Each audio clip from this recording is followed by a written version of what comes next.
सुस्वागतम, नमस्कारम बेंगलुरु। क्या है ये बेंगलुरु?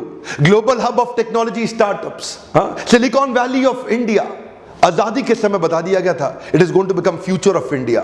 40% आज इंडिया के सॉफ्टवेयर एक्सपोर्ट बेंगलुरु से हो रहे हैं। 50% से ज्यादा इंडियन स्टार्टअप अकेले बेंगलुरु के अंदर बिल्ड हो रहे हैं।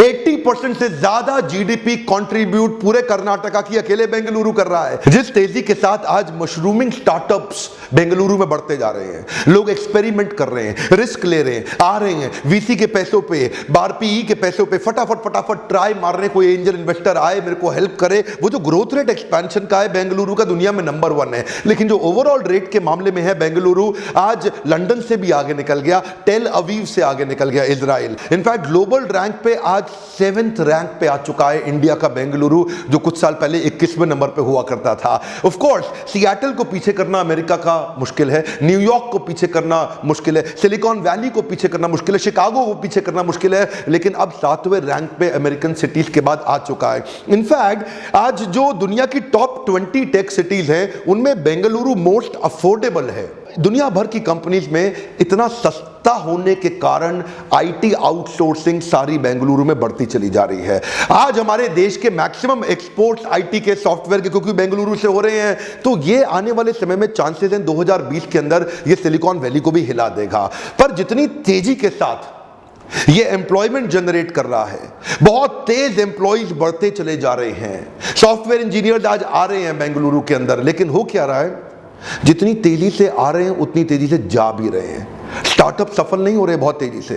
पिछले 1.5 साल के अंदर हजारों स्टार्टअप चालू हुए और हजारों खत्म भी हो गए। आज देखिए, इसी के कारण बेंगलुरु एक depression capital of our country बन चुका है।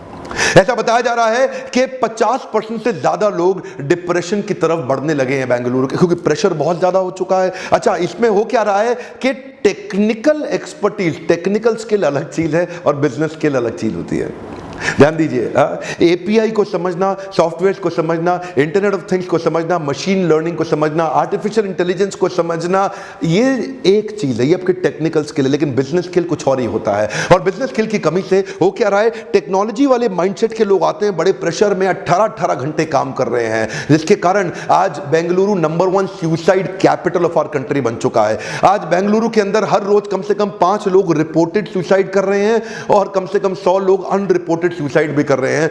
देखिए, एक बात बताएं, इतना तेज डिप्रेशन, एक आप हैरान हो जाएंगे, Bengaluru is also the divorce capital of our country. सबसे ज्यादा डिप्रेशन बेंगलुरु में बढ़ रहा है, सबसे ज्यादा डिवोर्स बेंगलुरु में बढ़ रहा है, ये जो सबसे ज्यादा सुसाइड बेंगलुरु में बढ़ रहा है। क्यों हो रहा है? क्योंकि क्या है, ये जो फेलियर का जो प्रेशर बढ़ता हो जा रहा है, एम्प्लॉइज पे भी प्रेशर बढ़ रहा है, एम्प्लॉयर पे भी प्रेशर बढ़ रहा है। In fact IBM institute of business value and Oxford economics का कहना है 90% से ज्यादा फंडेड स्टार्टअप पहले 5 साल में खत्म हो रहे हैं। ध्यान दीजिएगा, मैं बता रहा हूं आपको, फंडेड स्टार्टअप की बात कर रहा हूं, बूटस्ट्रैपर्स की बात नहीं कर रहा। जब फंडेड स्टार्टअप 90% खत्म हो जाते हैं, तो जो बूटस्ट्रैपिंग करने वाले हैं उनका तो कहना ही क्या, जो अपने पैसों से, फ्रेंड्स फैमिली के पैसों से काम कर रहे हैं, उनका तो कहना ही क्या। और जो 90% जो फेल होते हैं, उनमें जो बचे हुए 10% हैं, इनका 90% अगले 5 साल में फेल हो रहे हैं। ये सारे फेलियर का कारण क्या है? ये सब टेक्नोलॉजी में एक्सपर्ट थे, सब सॉफ्टवेयर में एक्सपर्ट थे, सबके पास आइडियाज थे, लेकिन बिजनेस आइडिया से नहीं चलता है। बिजनेस के लिए आपको फ्रेमवर्क और स्ट्रैटेजीज चाहिए, जिसके लिए मैं अपना YouTube चैनल रन करता हूं। वैसे मैं बेंगलुरु भी आ रहा हूं, आपको मालूम है,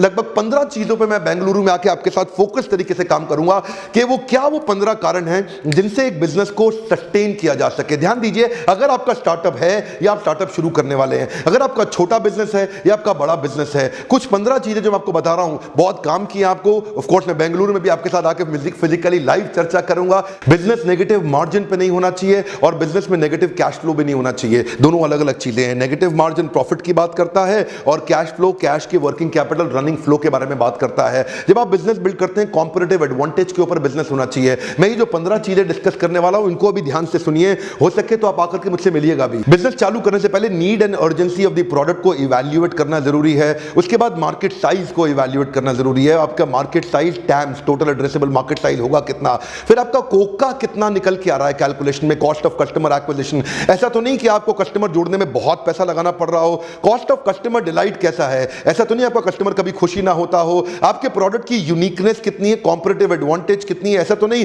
कि जो आप माल बना रहे हो, जो आप प्रोडक्ट तैयार कर रहे हो, बहुत सारे लोग कर रहे हो। आपके प्रोडक्ट का speed of transaction, velocity, speed to market कितनी है? ऐसा तो नहीं आपने काम चालू कर दिया, पैसा 3 साल के बाद आए। आपके बिजनेस में अपफ्रंट इन्वेस्टमेंट कितनी है, इसको बोलते हैं केपेक्स। ऐसा तो नहीं कि बहुत ज्यादा पैसा लग रहा हो आपका बिजनेस शुरू करने में। क्या आपके बिजनेस में अपसेल और क्रॉस सेल किया जा सकता है? अपसेल और क्रॉस सेल से आपका टर्नओवर रातों रात डबल हो जाता है। क्या आपके बिजनेस में कोई एंट्री बैरियर है जिसके कारण आप मोनोपोली क्रिएट कर सकें? क्या आपके बिजनेस में रिकरिंग रेवेन्यू मॉडल है या नहीं है? Repeat business, repeat and reference की रिकरिंग रेवेन्यू मॉडल है या नहीं है? क्या आप कस्टमर के मनी मेकिंग मॉडल को पहचान पाए? ऐसा नहीं कि अपने मनी मेकिंग मॉडल पे कस्टमर और कस्टमर के मनी मेकिंग मॉडल को पहचाने। ऐसा तो नहीं आपका बिजनेस एक रीजनल प्रोडक्ट है, स्केलेबल ना हो पा रहा हो, बड़ा ना हो पा रहा हो। और क्या आप टैलेंटेड मैन पावर बिल्ड कर पा रहे हैं? अगर आपके पास मैन पावर ही टैलेंटेड नहीं है, अकबर के पास नवरत्न थे, अकबर के पास बीरबल था, क्या आपने अपनी टैलेंटेड हाई परफॉर्मिंग टीम को तैयार किया? ये 15 चीजों के around high power motivational seminar bounce back का, जिसमें आपकी पर्सनल इफेक्टिवनेस और इंटरपर्सनल और बिजनेस ऑर्गेनाइजेशनल इफेक्टिवनेस, इन दोनों सब्जेक्ट में बहुत देर आपके साथ का 4 घंटे का सेमिनार होगा।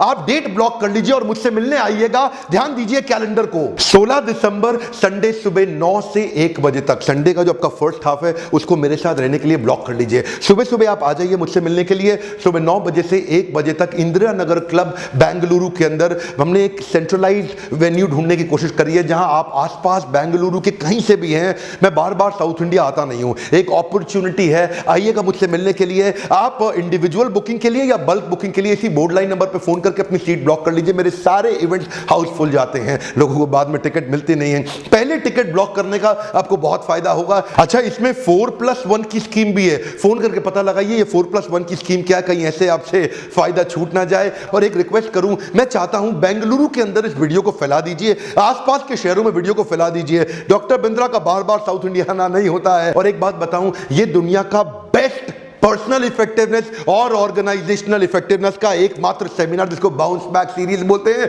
दुनिया का नंबर 1 एंटरप्रेन्योरशिप का यूट्यूब चैनल बनाने के लिए, मोस्ट सब्सक्राइब्ड, दुनिया का most viewed entrepreneurship YouTube channel बनाने के लिए, वीडियोस को लाइक करके सब्सक्राइब करने और करवाने के लिए हर बार की तरह आप सबका दिल से प्रेम पूर्वक धन्यवाद। नमस्कारम बेंगलुरु।